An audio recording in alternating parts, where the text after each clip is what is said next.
And so we do know that. A lot of parents have been reaching out, are we safe to send our children to school?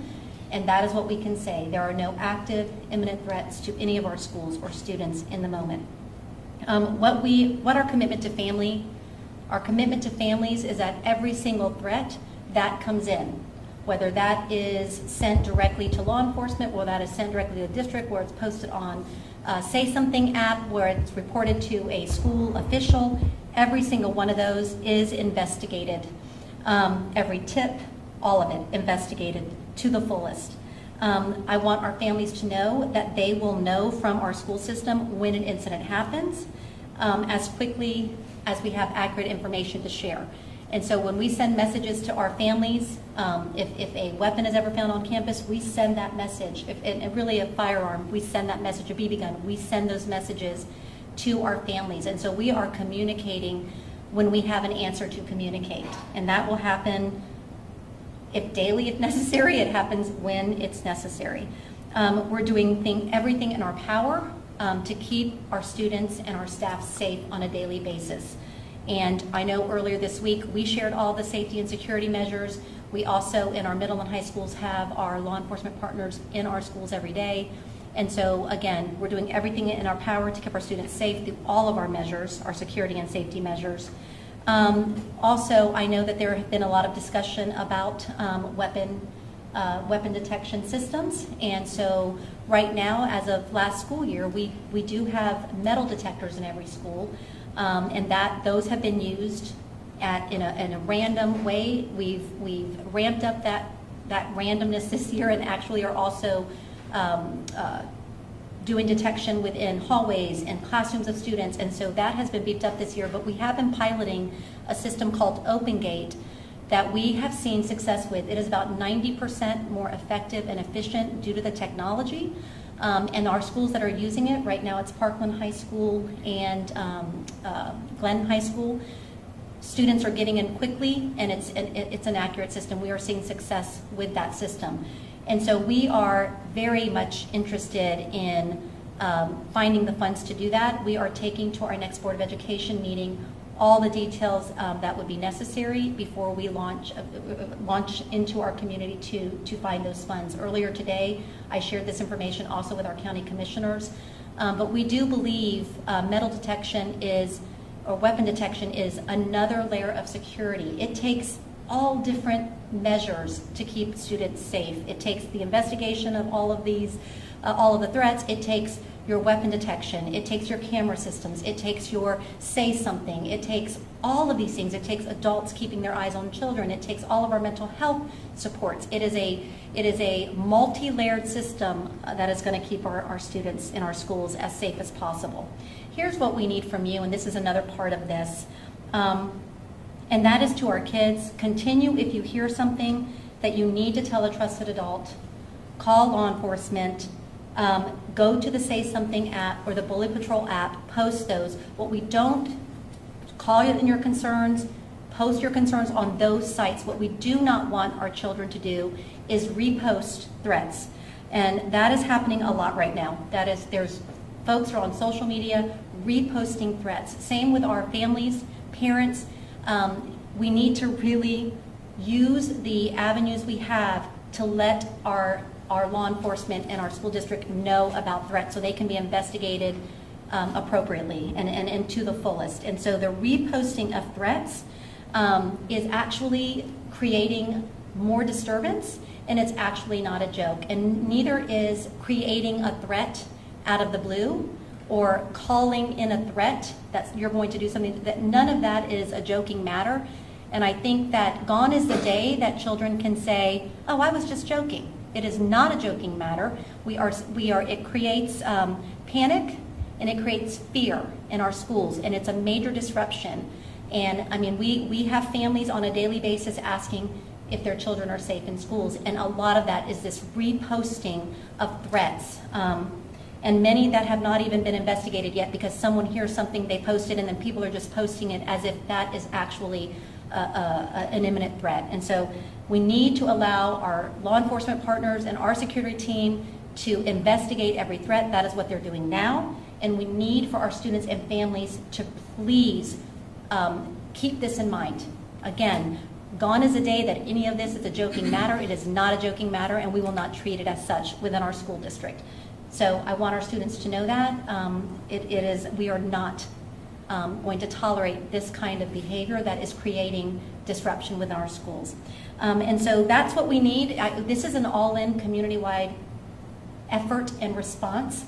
We all want our community safe. Our community includes all of our schools. For me, our students should walk in our schools every day and feeling that they are completely safe, and when their parents drop them off or put them on the bus, they should feel that. We owe it to them to feel that, and we will do everything in our power to make that happen every day. We can't do that without this incredible group behind me, and so with that, I'm going to bring up Assistant Chief Katie Allen from the Winston-Salem Police Department. Thank you. Good afternoon. My name is Katie Allen, and I serve as the Assistant Chief at the Winston-Salem Police Department. I'm currently over the Field Services Bureau and the Special Operations Division. As a parent of elementary school-aged children myself, I fully recognize and understand the fear and uncertainty that parents feel when social media posts that threaten violence at our schools circulate on the internet. I have the unique advantage of knowing all the work that is being done by law enforcement and our school system to investigate, validate, protect, and secure our schools. As a police officer, and more importantly, as a mother, I have the utmost confidence that our school system security personnel, teachers, and administrators, our Forsyth County Sheriff's Office SROs, our Kernersville Police Department, and the officers that work at the Winston-Salem Police Department will do everything in their power to keep our children safe. The Winston-Salem Police Department has been working in partnership with the Forsyth County Sheriff's Office, the Kernersville Police Department, and the Winston-Salem Forsyth County School System to investigate the social media posts that have been circulating on various social media platforms. The Winston-Salem Police Department's FBI Task Force officer has also been involved in the investigation. Our partnerships on the city, county, state, and federal levels provide us with additional resources and investigative tools so that we may fully validate and investigate threats and posts made on social media. I want to stress the importance of see something, say something, and in this case, read something, say something. Rather than share a social media post, contact local law enforcement. We will then take immediate action to determine the source of the threat. We will stay in communication with the school system to inform them on the status of the investigation so that they can make informed decisions about what steps are necessary to keep the school safe. Rest assured, we are dedicated to protecting the students in our city and our county.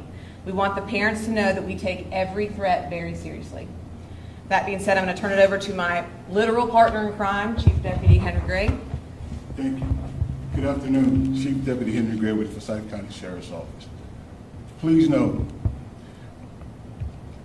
that as an agency, the Forsyth County Sheriff's Office has always took the stand that our stance on investigating any threat, credible or not, to its fullest. Just as the men and women that stand behind me, we are committed for fostering a safe learning environment for the students, teachers, faculties, and staff. We are invested in our children. We are here for the children. We are all in this together. So thank you for this opportunity.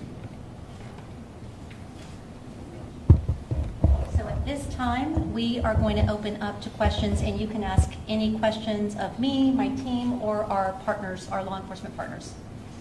Yes? Did the uptick in threats, did it seem to happen after the incident in Georgia? I'm going to ask a couple questions here. Did it accelerate maybe overnight, and have you seen an increase in absences of students over the last couple days?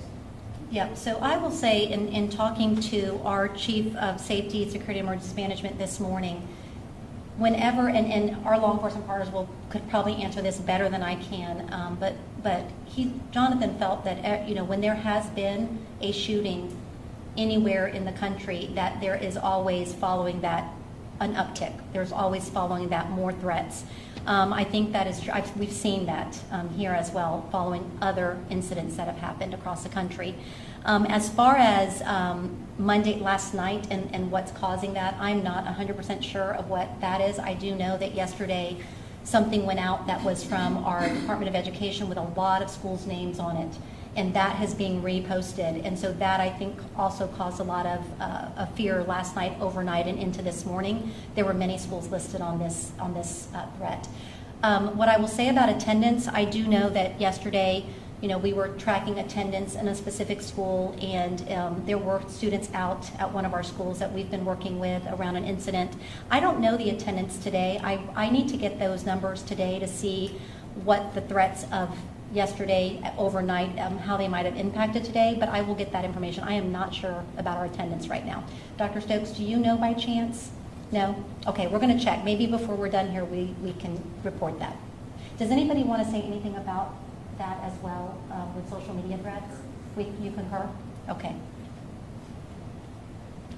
Yes? What are you doing right now to address the concerns that parents are having about the schools and the district-wide code of conduct, and then things that are maybe considered lower discipline levels, like suspensions, in response to threats or empty threats that have been made? Yeah, I think my biggest message about our code is that it is similar to any code of conduct around the country, meaning there is on the consequence matrix part, meaning you do this, these are options of what can happen.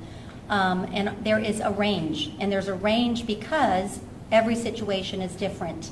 A kindergartner saying something to a friend is very different than, or saying something about how they're going to hurt their friend or something is very different than an 11th grader that has had shows online, a social media post with a gun in the background. I mean, you're going to treat those things differently, and so there's a range. And our administrators have the ability to aggravate up or mitigate down because of the factors known. And so that is very important. But the other part of the code that is so important in this, that is different than just a traditional code of conduct with here's the consequence, here's the behavior, is that there are a lot of interventions that have to be put in place so that we can prevent these behaviors from happening in the first place. There is a reason for every behavior, and getting to the root of it and figuring out what else needs to be done to get children on track and to prevent these behaviors from occurring is just as important in our code. And so that is really a huge focus for us this year. It is not just about the behavior matrix or the consequence matrix. It is about also making sure we intervene. And I'll just give this example. For a child that might make a threat, I mean, an entire threat assessment process is done at the school site with the administration, student services, with our law enforcement, which is a new part this year that they're part of that team. And to be honest with you, there are so many things that can occur after that, from a safety plan. And safety plans are put in place, and some students are very much closely monitored and tracked because of safety plans put in place. So there are many layers. It is not just a cut and dry suspend or send to another location, because again, every situation is different. I will say that making threats of any kind of mass destruction, violence to a school, that is extremely serious and will be treated as such. And so again, the code on paper is here's a consequence matrix, but it is so much more than that. And if we're going to change the trajectory in the future, we have got to address all of those interventions that are going to need to be very specific in order to prevent some of these behaviors from happening. Based on, did you use more metal detectors today or yesterday based on this? We did. Okay. We did. And any other increase in security that you might have done? Yeah, so what I will say is, and we are so fortunate to have incredible partners standing behind me, and I'm not just saying that, it is the truth when I think about the partnership we have with the Forsyth County Sheriff's Office, Winston-Salem Police, and Kernersville Police. So what I will say is we always elevate security after any kind of threat, and that is honestly a joint decision between our safety team and our law enforcement partners. Yes, there was more metal detecting today in many of our schools that had threats, and many times more law enforcement is sent to the school. And so it really is about, again, analyzing each situation, but the response is quick, and we immediately, if it happens overnight, I mean, there's a message going out to the principal immediately, and if it happens overnight, in the morning, there's a message that goes out to families as well. So it is a joint effort, and again, I think it shows how serious every single threat is taken. Are you hoping to have Open Gate at all the middle and high schools? Yes. Okay. Yes, absolutely. So that sounds like that's starting to pick up steam. Yes, or- and again, at our next board meeting, the board did ask this past week for very specific information also about the sustainability of that resource and what that will look like in the future so they know what to expect. But at the end of the day, our board is also on board with keeping all students safe, and I think, times have changed, and I think that we need to make sure that if there is anything more we can do, that we are doing it. I wanted to ask too, just some solace to parents. And we're hearing about the different agencies involved, and then mentioning the FBI, but then saying that there's no imminent threat to schools right now. Just when parents are hearing this, some solace to them, but also for them to understand that it sounds like you guys are doing everything you can just to make sure that everything is okay, but there's nothing happening right now. Is that correct? That is exactly correct. You just said that perfectly. We are doing everything we can. There is not an imminent threat immediately right now in our schools. But again, if a threat were to come in 5 minutes, it would be right immediately. The investigation would begin. Dr. McManus, how big of a disruption to education is all of this? Huge. And I think that's the issue. Our schools, we send children to school to learn so that they can be successful and future ready. And so all of this is a disruption. It really is. I mean, we've always, since the beginning of time, done things to keep kids safe in schools. But the threats and the social media as a platform to spread threats is very disruptive to schools. And it does create more fear than I have seen in my 35 years.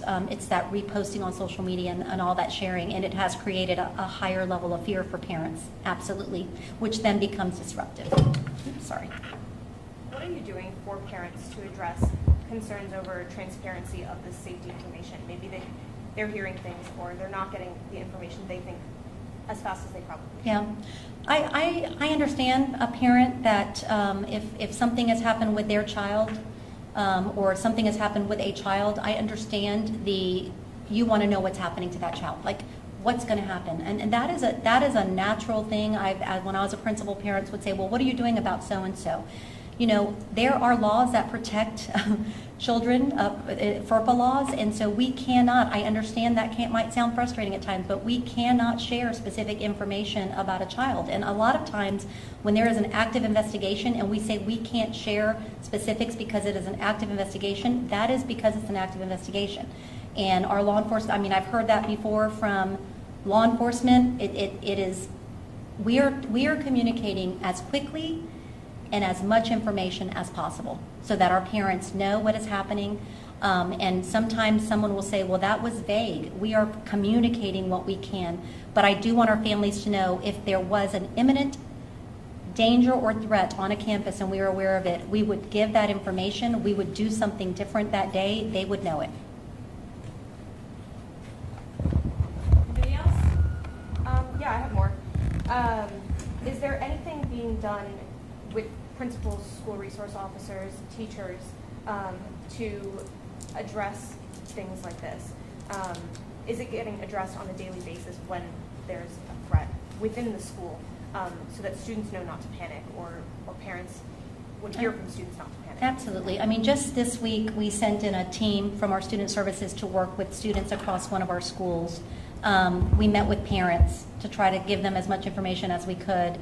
That next day, our team was at the school meeting with kids to make sure they have a place where they can share any concerns they have. That is a normal process that we go through. As far as working with our building leaders, yes, there is regular expectation setting.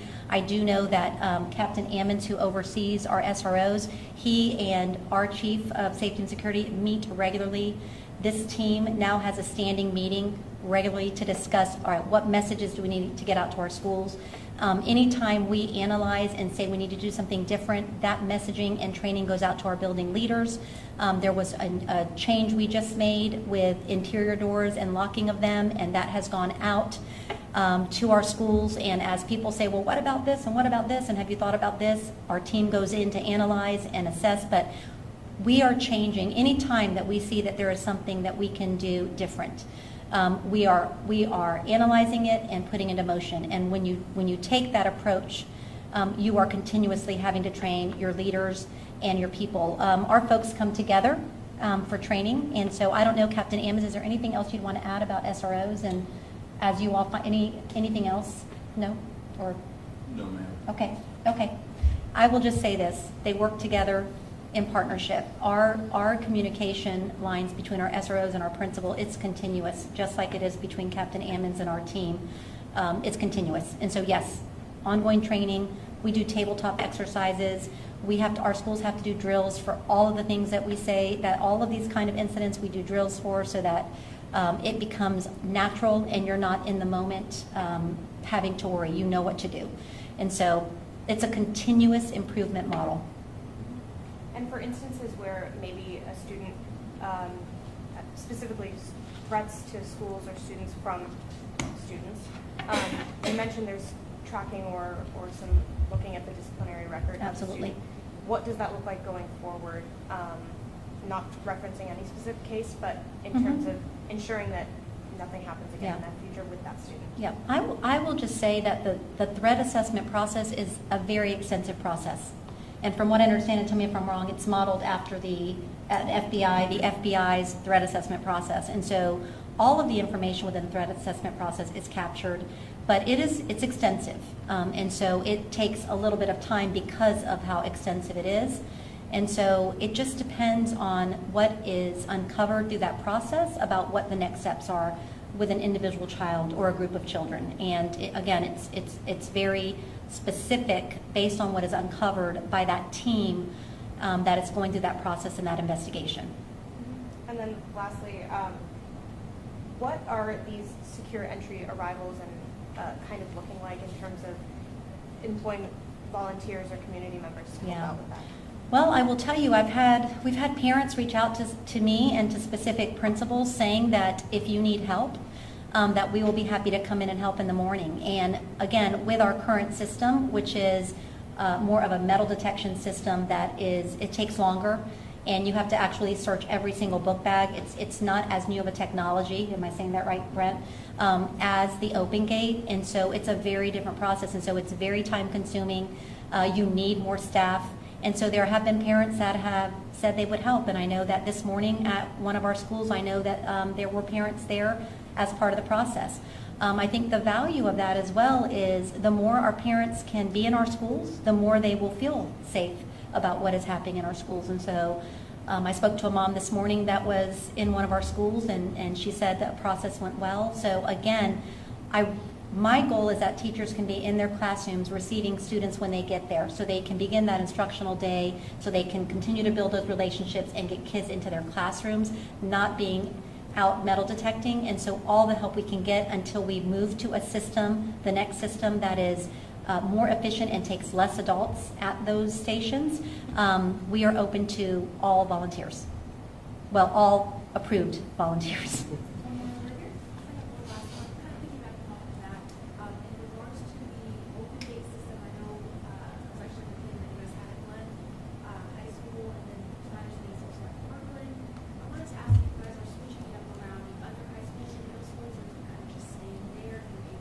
Yeah, no, I can share that. The plan for this is to move them. It's like 4 weeks of using and then move to this next school, because we've got different types of schools, and so we want to use it in different schools.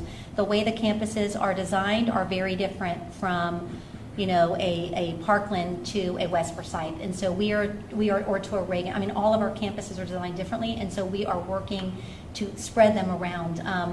That's a really good question, because I'm like, I don't want to move them, so we need more. And so basically, but that is the plan. So we can really pilot across the district and have our schools also learn how to use them, because we did do a training with all principals, but you're going to have to, now you get the system, we're going to have to train them on the spot again. And so the more we use it, the more ready people will be to use the system.